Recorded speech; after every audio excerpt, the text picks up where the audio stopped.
नमस्कार दोस्तों, स्वागत है आप सभी का। इस लेक्चर में हम फैराडे के वैद्युत अपघटन के नियमों के बारे में पढ़ेंगे। पिछले लेक्चर में हमने वैद्युत अपघटनी सेल व वैद्युत अपघटन के बारे में डिटेल से पढ़ा था। जिन बच्चों ने पिछला वीडियो नहीं देखा है, आप पहले पिछला वीडियो देखें और उसके बाद इस वीडियो तक पहुंचे, क्योंकि यदि आपने पिछला वीडियो नहीं देखा है तो ये वीडियो आपके समझ में आने में थोड़ी दिक्कत होगी। देखो, कल हमने पढ़ा था कि जब वैद्युत अपघट्य के विलयन में विद्युत धारा प्रवाहित की जाती है तो इलेक्ट्रोडों पर पदार्थ एकत्रित होते हैं, निक्षेपित होते हैं।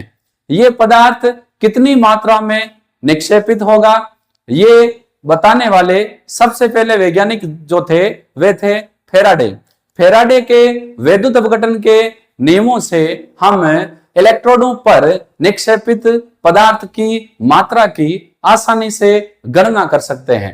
तो यदि मैं इन शॉर्ट कहूं तो फैराडे ने ही सर्वप्रथम वैद्युत अपघटन के मात्रात्मक पक्ष में अपने नियम दिए, जिसे हम फैराडे के वैद्युत अपघटन के नियमों के रूप में जानते हैं। तो हम ले रहे हैं आज का अपना टॉपिक फैराडे के वैद्युत अपघटन के नियम। हेडिंग लगा लेते हैं, फैराडे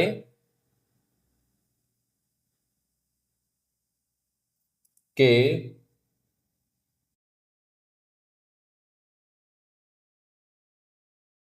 वैद्युत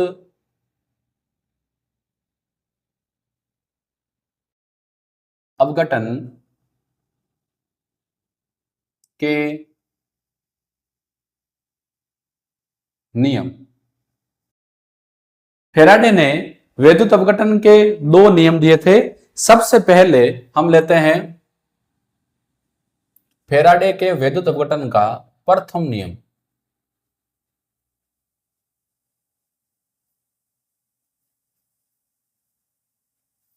फैराडे के वैद्युत अपघटन का जो फर्स्ट लॉ है, इसके अनुसार किसी वैद्युत अपघट्य के विलयन में विद्युत धारा प्रवाहित करने पर इलेक्ट्रोडों पर एकत्रित, देखो जो इलेक्ट्रोड के चारों तरफ हमें पदार्थ मिलेगा उसको हम एकत्रित बोलते हैं या बोलते हैं निक्षेपित, सेम चीज है। तो इलेक्ट्रोडों पर एकत्रित पदार्थ की मात्रा प्रवाहित धारा के समानुपाती होती है। ये कौन कहता है? फैराडे के वैद्युत अपघटन का पहला नियम। देखो, मैं आपको इन शॉर्ट बताता हूं। सपोज करो ये अपना एक वैद्युत अपघटनी सेल है। इसमें हमने जिस विलयन का वैद्युत अपघटन करवाना है वो विलयन ले लिया है। इसके अंदर दो इलेक्ट्रोड हैं, जो धनावेशित है वो एनोड और जो ऋणावेशित है वो कौन है? कैथोड। इनको हमने विद्युत तार से जोड़ दिया और इसमें हम क्या करेंगे? विद्युत धारा प्रवाहित करेंगे। जब हम विद्युत धारा प्रवाहित करेंगे तो जो वैद्युत अपघट्य है ये आयनों में वियोजित हो जाएगा और ये आयन विपरीत आवेशित इलेक्ट्रॉनों की ओर गमन करेंगे। नेगेटिव एनोड की ओर जाएंगे और पॉजिटिव कैथोड की ओर जाएंगे और वहां पर उदासीन हो जाएंगे। तो यहां पर जब ये उदासीन होंगे तो जो ऋणायन है ये उदासीन होकर एनोड की ओर इकट्ठे हो जाएंगे। जो धनायन है वो कैथोड पर जाकर उदासीन होकर कैथोड के चारों तरफ निक्षेपित हो जाएंगे। हम इसी मात्रा को निकाल रहे हैं कि ये कितने निक्षेपित हुए हैं। तो ये जो यहां पर पदार्थ इकट्ठे होते हैं इसको हम बोलते हैं निक्षेपित होना या एकत्रित होना। अब ये कितने निक्षेपित हुए हैं इसको हम कैसे निकालेंगे, यही अपने नियम है। तो मैं वापस इसको बोल रहा हूं, फिर हम लिखते हैं। ये आपके समझ में आ गया होगा। जिस वैद्युत अपघट्य के विलयन का हमें वैद्युत अपघटन करवाना है उसको वैद्युत अपघटनी सेल में लेते हैं। फिर इसमें दो इलेक्ट्रोड लगे हुए हैं। धनावेशित इलेक्ट्रोड जो है वो एनोड, ऋणावेशित इलेक्ट्रोड वो है कैथोड। जैसे ही विद्युत धारा प्रवाहित करेंगे वैद्युत अपघट्य आयनों में वियोजित हो जाएगा। धनायन कैथोड पर जाकर उदासीन होंगे और ऋणायन एनोड पर जाकर उदासीन होंगे। प्रथम नियम हम लिखते हैं, किसी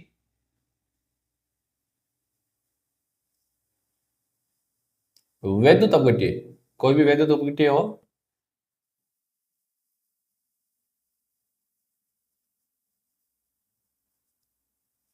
के विलयन में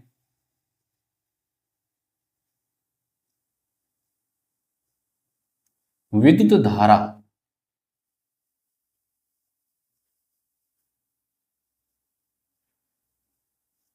प्रवाहित करने पर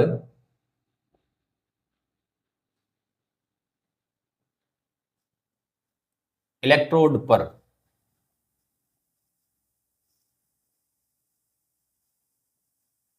एकत्रित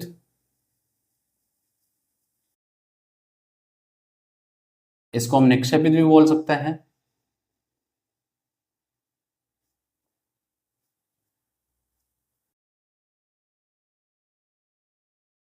पदार्थ की मात्रा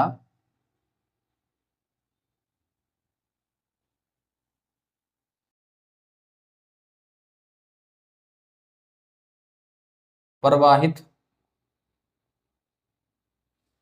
धारा के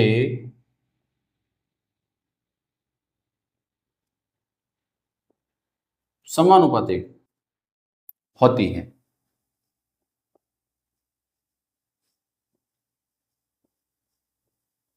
हम एक वैद्युत अपघट्य के विलयन में जितनी ज्यादा धारा, जितना ज्यादा आवेश प्रवाहित करेंगे पदार्थ उतना ही ज्यादा निक्षेपित, एकत्रित होगा। सपोज करो हम एकत्रित पदार्थ की मात्रा को W के रूप में लें तो ये डायरेक्टली प्रोपोर्शनल होगा आवेश के Q। जब हम समानुपाती का मार्क हटाएंगे तो यहां आएगा W इक्वल टू स्थिरांक Z इंटू Q। अब बताता हूं कि ये क्या है, W क्या है, एकत्रित पदार्थ की मात्रा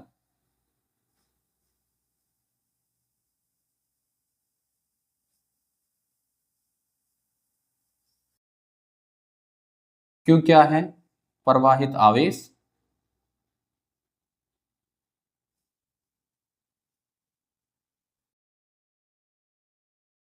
Z क्या है, वैद्युत रासायनिक तुल्यांक। आप साथ साथ में लिखते जाएं, इंपॉर्टेंट चीज है वैद्युत रासायनिक तुल्यांक।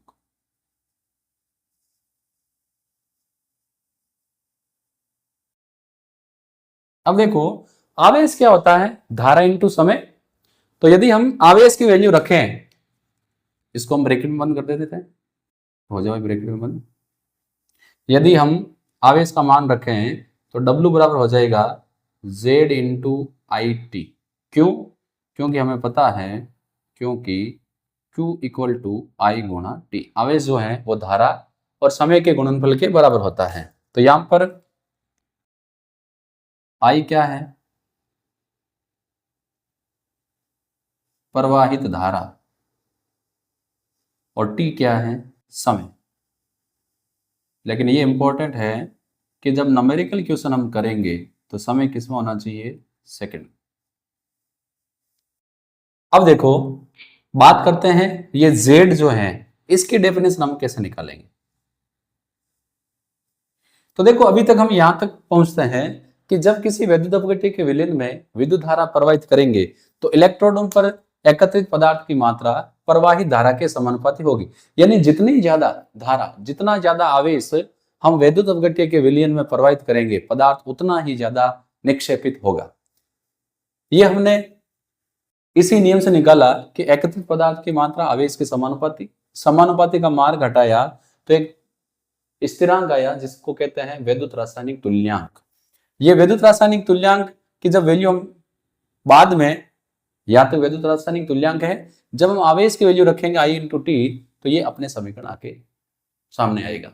अब हमें यदि Z की डेफिनेशन चाहिए तो हम कंडीशन डालेंगे, यदि I इक्वल टू 1 एम्पियर, यानी जो धारा है वो 1 एम्पियर हो और T बराबर कितना हो, 1 सेकेंड, तो उस कंडीशन में अपने I 1 है, T भी 1 है, तो W बराबर क्या हो जाएगा, Z। जब धारा 1 एम्पियर हो, समय 1 सेकेंड हो, तब इलेक्ट्रॉनों पर एकत्रित पदार्थ की मात्रा क्या है, वैद्युत रासायनिक तुल्यांक के बराबर।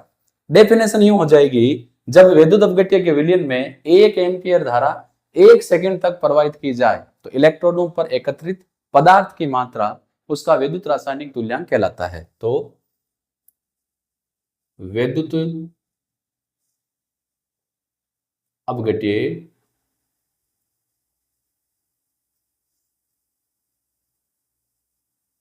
के विलयन में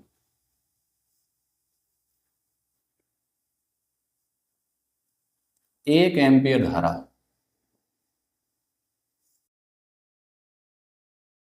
कितने समय तक, 1 सेकंड तक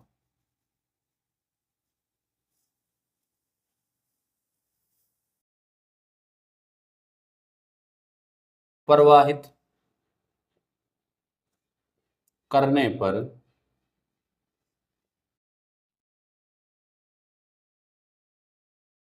इलेक्ट्रोड पर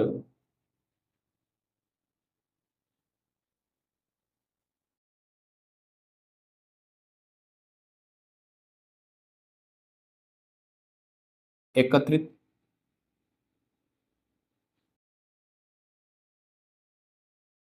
पदार्थ की मात्रा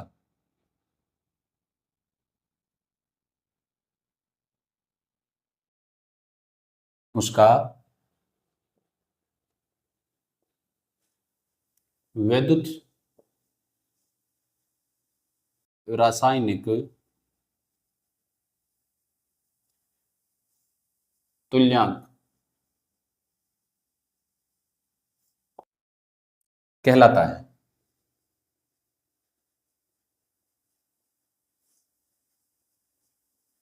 ये हमने लिख दी वैद्युत रासायनिक तुल्यांक की डेफिनेशन, कि जब हम 1 एम्पीयर धारा 1 सेकंड तक प्रवाहित करेंगे तो उसका वैद्युत रासायनिक तुल्यांक किसके बराबर हो जाएगा, एकत्रित पदार्थ की मात्रा के बराबर। तो ये हमने बात की फैराडे के वैद्युत अपघटन के प्रथम नियम की, जिसमें एक ही वैद्युत अपघट्य का विलयन है। लेकिन जब एक से अधिक वैद्युत अपघट्य का विलयन लेकर एक से अधिक वैद्युत अपघटनी सेलों को बनाया जाए तो उस कंडीशन में किस सेल पर कितना पदार्थ हमें एकत्रित होगा, ये हमें ज्ञात करने के लिए हम लेंगे फैराडे के वैद्युत अपघटन का सेकंड लॉ,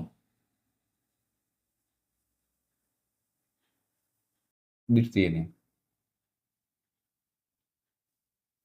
यह नियम तब लागू होता है जब वैद्युत अपघट्य के विलयन 2 या 2 से अधिक हो। जब एक है तो प्रथम नियम काम में आएगा। जब 2 या 2 से अधिक हैं, मान लो 2 या 2 से अधिक सेलों को हमने संयोजित किया है और फिर उसमें विद्युत धारा हम प्रवाहित कर रहे हैं, तो इलेक्ट्रॉनों पर एकत्रित पदार्थ की मात्रा हम कैसे ज्ञात करेंगे, उसके लिए काम आएगा सेकंड लॉ। तो जब भिन्न भिन्न वैद्युत अपघट्यों के विलयन में, वैद्युत अपघट्य भिन्न भिन्न है लेकिन जो धारा हम प्रवाहित कर रहे हैं वो समान है, जितने समय तक हम धारा प्रवाहित कर रहे हैं वो भी इक्वल है। भिन्न भिन्न वैद्युत अपघट्यों के विलयन में समान धारा समान समय तक प्रवाहित करने पर इलेक्ट्रॉनों पर एकत्रित पदार्थ की मात्रा उनके तुल्यांकी भारों के समानुपाती होती है। ये सेकंड लॉ कहता है। तो मैं यहां पर लिख देता हूं,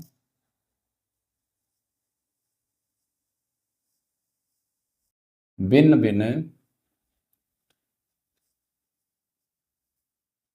वैद्युत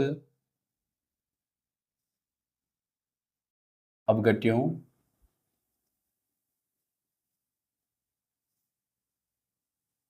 के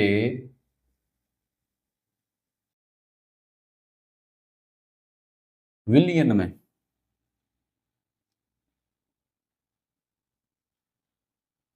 समान धारा समान समय, धारा भी समान है और समय भी समान है, यानी समान क्या हो गया, आवेश, समान धारा समान समय तक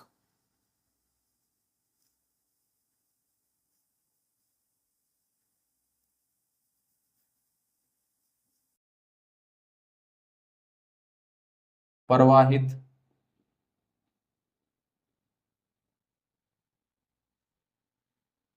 करने पर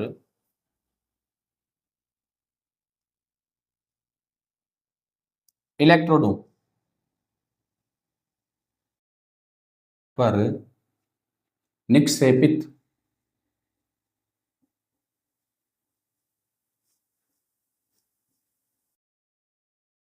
पदार्थ की मात्रा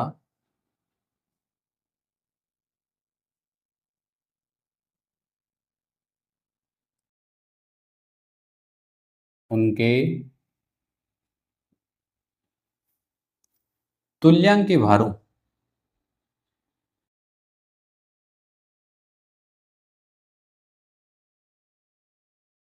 के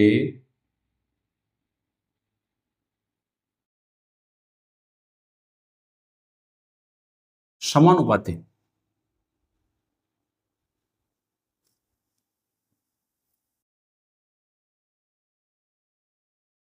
होती है। ये हमने बात की कि जब हम भिन्न भिन्न वैद्युत अपघट्य के विलयन लेंगे, समान धारा समान समय तक प्रवाहित करेंगे, तो जितना पदार्थ एकत्रित होगा वो उनके तुल्यांकी भारों के समानुपाती होगा। देखो हम बात करते हैं फैराडे के प्रथम नियम से। तो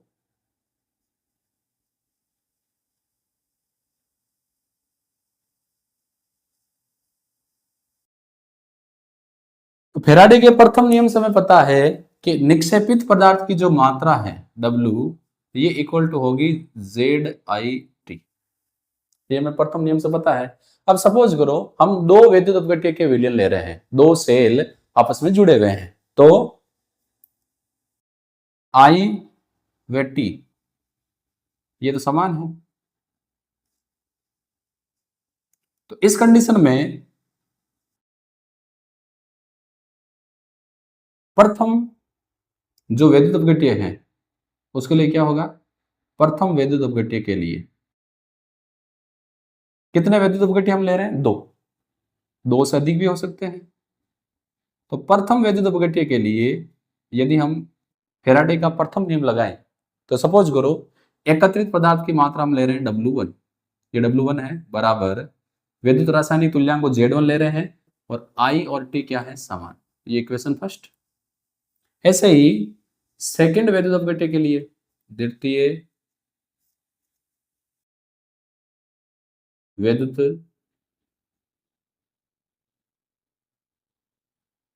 अपघट्य के लिए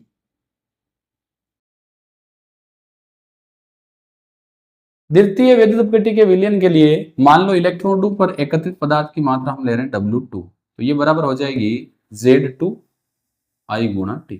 ये हो गया अपना इक्वेशन नंबर 2। जब हम इक्वेशन 1 में इक्वेशन 2 का भाग देंगे, तो इक्वेशन 1 भाग 2 से तो हमें क्या मिलेगा, W1 बटा W2 बराबर ये है Z1IT और ये है Z2IT। सॉल्व करेंगे तो हो जाएगा W1 अपॉन W2 बराबर, ये I और T समान है, कट आउट हो जाएंगे, ये हो जाएगा Z1 Z2, ये बराबर हो जाएगा E1 अपॉन 96500 और ये बराबर Z2 बराबर हो जाएगा E2 अपॉन 96500। क्यों, क्योंकि जो Z है ये इक्वल टू होता है E अपॉन 96500 होता है, उसी से हमने वैल्यू रखी है। तो यहां पर अपने पता क्या चल रहा है, पता यह चल रहा है कि जो W है वो समानुपाती किसके हैं, Z के। एकत्रित पदार्थ की मात्रा वैद्युत रासायनिक तुल्यांक के समानुपाती है, तो इसी से जब W Z के समानुपाती है तो E जो है वो किसके समानुपाती होगा, Z के। एक रिलेशन और भी निकाल सकते हैं, W डायरेक्टली प्रोपोर्शनल टू किसके हैं, E के। ये जो रिलेशन है ये बता रहा है कि एकत्रित पदार्थ की मात्रा वैद्युत रासायनिक तुल्यांक के समानुपाती है। ये है वैद्युत रासायनिक तुल्यांक उसके एकत्रित पदार्थ का तुल्यांकी भार उसके वैद्युत रासायनिक तुल्यांक के समानुपाती होता है, और ये बता रहा है एकत्रित पदार्थ की मात्रा उसके तुल्यांकी भारों के समानुपाती होती है। ये हमने निकाला सेकंड लॉ से, और ये रिलेशन निकाला इन दोनों से। तो ये E समानुपाती Z हमें क्या बता रहा है, लिखना चाहो तो इलेक्ट्रोडों पर एकत्रित पदार्थ का तुल्यांकी द्रव्यमान उसके वैद्युत रासायनिक तुल्यांक के समानुपाती होता है। इलेक्ट्रोडों पर एकत्रित पदार्थ का तुल्यांकी द्रव्यमान उसके वैद्युत रासायनिक तुल्यांक के समानुपाती होता है। अब देखो इलेक्ट्रोडों पर एकत्रित पदार्थ की मात्रा को वर्तमान में तुल्यांकी भार या द्रव्यमान के रूप में व्यक्त नहीं करते हैं। वर्तमान चिन्ह परिपाटी में हम इलेक्ट्रोडों पर एकत्रित पदार्थ की मात्रा को मोल के रूप में व्यक्त करते हैं। तो यदि आधुनिक चिन्ह परिपाटी में हम फैराडे के नियम को मैनिपुलेट करें तो वो क्या हो जाएगा, इलेक्ट्रोडों पर एकत्रित पदार्थ के मोलों की संख्या अभिक्रिया में विनिमय किए गए इलेक्ट्रॉनों के मोलों की संख्या के समानुपाती होती है। मैं बोर्ड इरेज करके इसको लिखता हूं। यानी जो इलेक्ट्रोड पर पदार्थ एकत्रित हो रहा है उसको हम किसके रूप में एक्सप्लेन कर रहे हैं, पदार्थ के मोलों की संख्या के रूप में। कितना मोल हमें मिला, और वो मोल कितना मिला ये डिपेंड करेगा कि हमने एक रासायनिक अभिक्रिया में कितने इलेक्ट्रॉन एक्सचेंज किए हैं। तो देखो पहले मैं ये लाइन लिख रहा हूं, फिर इसको मैं एक्सप्लेन करूंगा। तो देखो लाइन ये है, इंपॉर्टेंट लाइन है, आप लिख लें। इलेक्ट्रोड पर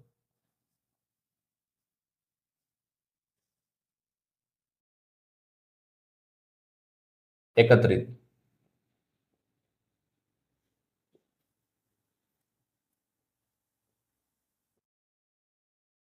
पदार्थ के मोलों की संख्या, या हम तुल्यांकी द्रव्यमान की बात नहीं करेंगे कि कितना तुल्यांकी भार पदार्थ का हमें प्राप्त हुआ। हम बात करें कि पदार्थ जो एकत्रित हुआ है वो कितने मोल हैं। तो एकत्रित पदार्थ के मोलों की संख्या अभिक्रिया में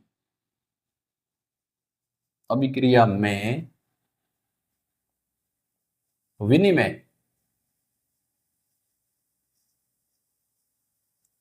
किए गए कितने एक्सचेंज हुए हैं,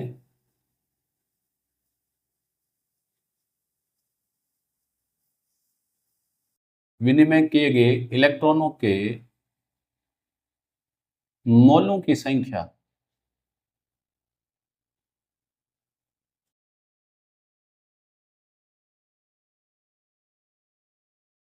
के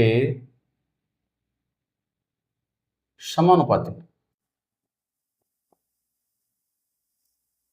होती है। ये हमने एक लाइन लिखी है जिसको हमने वर्तमान चिन्ह परिपाटी के रूप में फैराडे के नियम को मैनिपुलेट करके लिखा है। अब देखो इससे हमें यही जानकारी मिलती है इस लाइन से कि यदि हमें यह पता चल जाए कि हमने कितना आवेश प्रवाहित किया है तो उसकी सहायता से हम ये ज्ञात कर सकते हैं कि कितना पदार्थ इलेक्ट्रोड पर एकत्रित हुआ है। ये कैसे पता चलेगा, देखो हमें पता है सिंगल इलेक्ट्रॉन, यदि हम सिंगल इलेक्ट्रॉन की बात करें तो सिंगल इलेक्ट्रॉन पर आवेश, सबको पता है कि एक अकेले इलेक्ट्रॉन पर आवेश होता है 1.6 इंटू 10⁻⁻19 कूलम। साइन किसका आएगा, नेगेटिव का, ऋणावेशित होता है। ये एक इलेक्ट्रॉन पर आवेश है। मैं अगर बात करूं एक मोल पर कितना होगा, तो एक मोल इलेक्ट्रॉन पर आवेश, हमें पता है कि एक मोल में इलेक्ट्रॉनों की संख्या अवोगाद्रो संख्या के बराबर होती है। तो हम कहेंगे एक मोल में इतने इलेक्ट्रॉन होते हैं, एक मोल में इतने इलेक्ट्रॉन होते हैं और एक इलेक्ट्रॉन का आवेश इतना होता है। तो एक मोल इलेक्ट्रॉनों का आवेश कितना हो जाएगा, 96487 कूलम, जिसको हम लगभग मानते हैं गणना के लिए 96500 कूलम। यानी यदि हम एक मोल इलेक्ट्रॉन पर आवेश की बात करें तो वो किसके बराबर होती है, 96500 कूलम, जिसको हम क्या बोलते हैं, एक फेराडे। यानी यदि हम एक फेराडे आवेश प्रवाहित करें तो इलेक्ट्रोड पर एकत्रित पदार्थ की मात्रा कितनी होगी, एक मोल। यदि हम दो फेराडे आवेश प्रवाहित करें तो इलेक्ट्रोड पर एकत्रित पदार्थ की मात्रा होगी 2 मोल। 3 फेराडे आवेश प्रवाहित करें तो इलेक्ट्रोड पर एकत्रित पदार्थ की मात्रा होगी 3 मोल। तो देखो यदि एक फेराडे आवेश प्रवाहित किया जाए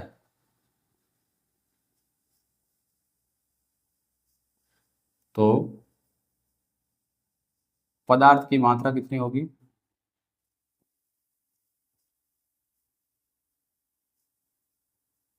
1 मोल। यदि हम 2 फेराडे आवेश प्रवाहित करें तो एकत्रित पदार्थ की मात्रा कितनी होगी? 2 मोल।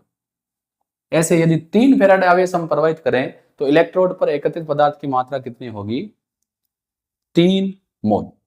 अब देखो इसको और हम क्लासिफाई करते हैं। जैसे हम बात करें सिल्वर के लिए, सिल्वर जब इलेक्ट्रोड पर निक्षेपित होगा तो ये पहले सिल्वर आयन के रूप में रहता है और ये एक इलेक्ट्रॉन आवेश ग्रहण करेगा और क्या बना लेगा? सिल्वर धातु। यदि हम सोडियम की बात करें तो सोडियम पर चार्ज होता प्लस, और जब ये वैद्युत अपघट्य में रहेगा तो एक इलेक्ट्रॉन ये ग्रहण करेगा और इलेक्ट्रोड पर जाकर सोडियम धातु के रूप में निक्षेपित हो जाएगा। एल्यूमिनियम धातु की बात करें तो एल्यूमिनियम पर चार्ज होता +3, ये 3 इलेक्ट्रॉन ग्रहण करके इलेक्ट्रोड पर जाकर एल्यूमिनियम धातु के रूप में निक्षेपित हो जाएगा। यानी यदि हम Ag की बात करें तो हम यहां क्या कर रहे हैं? एक इलेक्ट्रॉन ये ग्रहण कर रहा है, यानी 1 फेराड अगर आवेश हो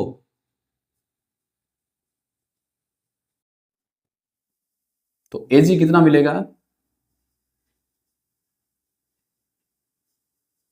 1 मोल। और 1 मोल Ag का मतलब है इसका परमाणु द्रव्यमान जो होता है 108 ग्राम।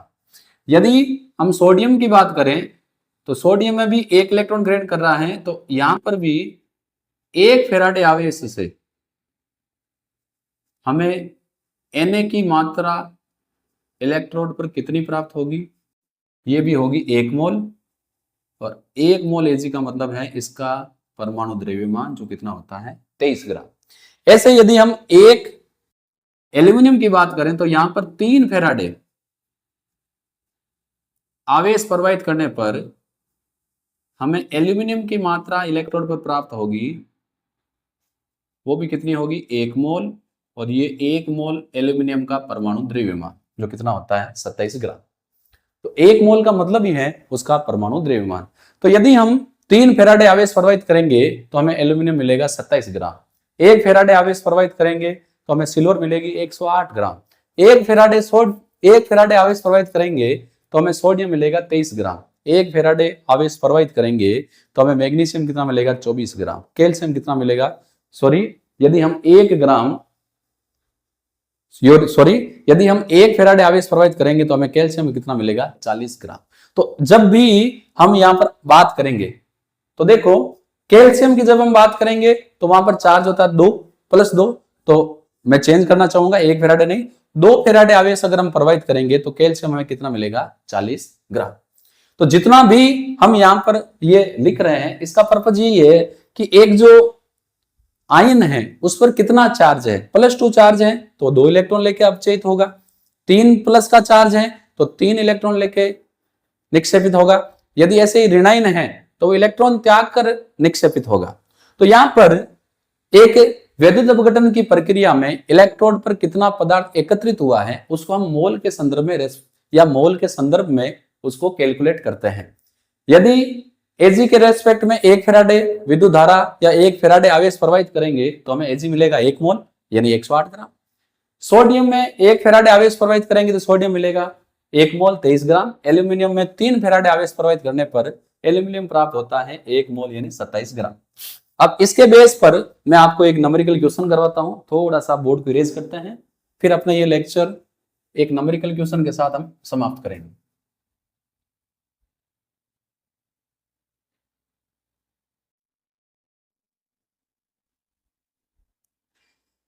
कि इस पर सवाल आते कैसे हैं ये हमें पता होना चाहिए। तो देखो क्वेश्चन में यहां नोट करता हूं, कॉपर सल्फेट के जलीय विलयन में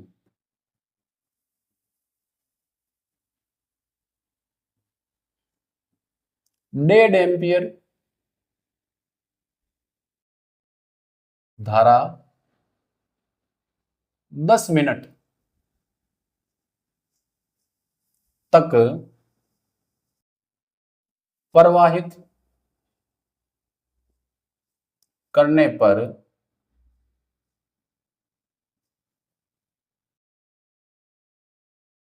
कैथोड लिख लेते हैं या इलेक्ट्रोड लिख लेते हैं, इलेक्ट्रोड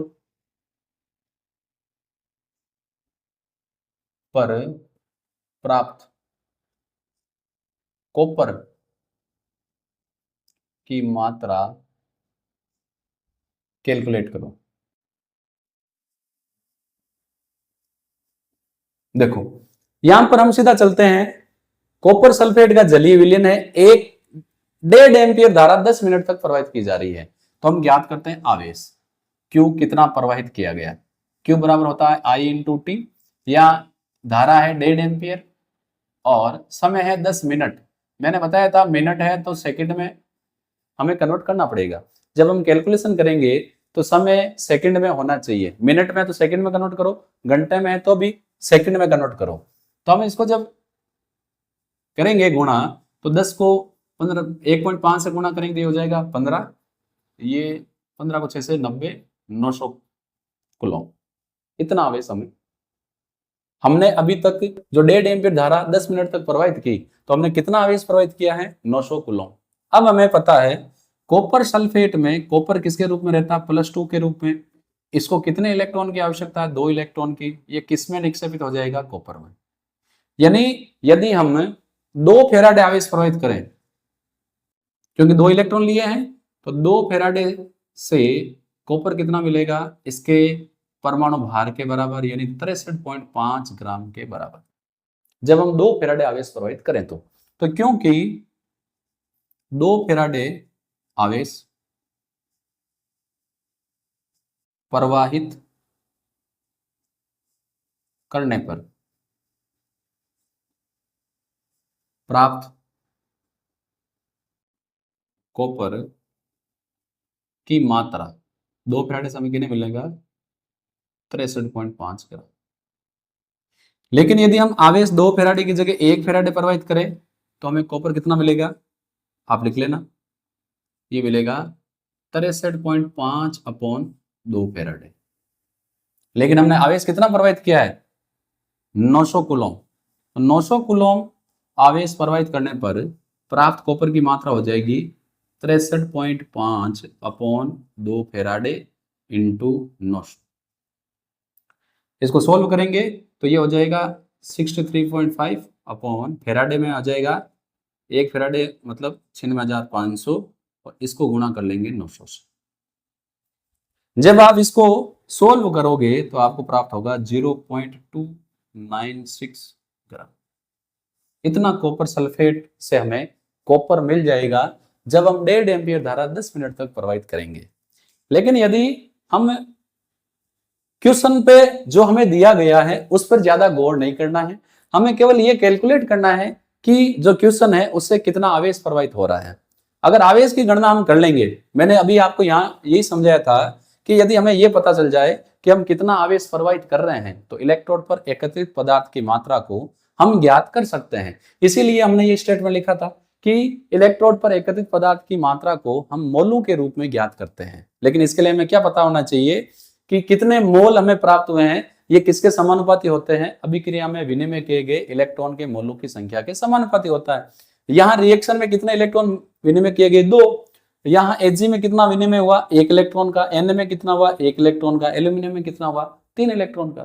तो 3 फेराडे से 1 मोल, 2 फेराडे से 1 मोल, 1 फेराडे से 1 मोल, ऐसे हम कन्वर्ट कर लेते हैं। तो 2 फेराडे से कॉपर मिलेगा 63.5 ग्राम, तो 900 कूलम से कितना मिलेगा, 0.296 ग्राम हमें प्राप्त होगा। तो यहां पर जो मैंने आपको फेराडे के विद्युत अपघटन के नियम समझाए हैं, आशा करता हूं सभी को ये क्लियर हुआ होगा। कहीं पर आपने स्किप किया है या कोई समझ में नहीं आने वाला कोई 5-7 मिनट का अगर पार्ट है तो आप उसको वापस रिवाइज करके देखें, और कोई इश्यू है तो आप कमेंट बॉक्स में डालें। हम फिर मिलेंगे ऐसे ही और वीडियोज के साथ। धन्यवाद।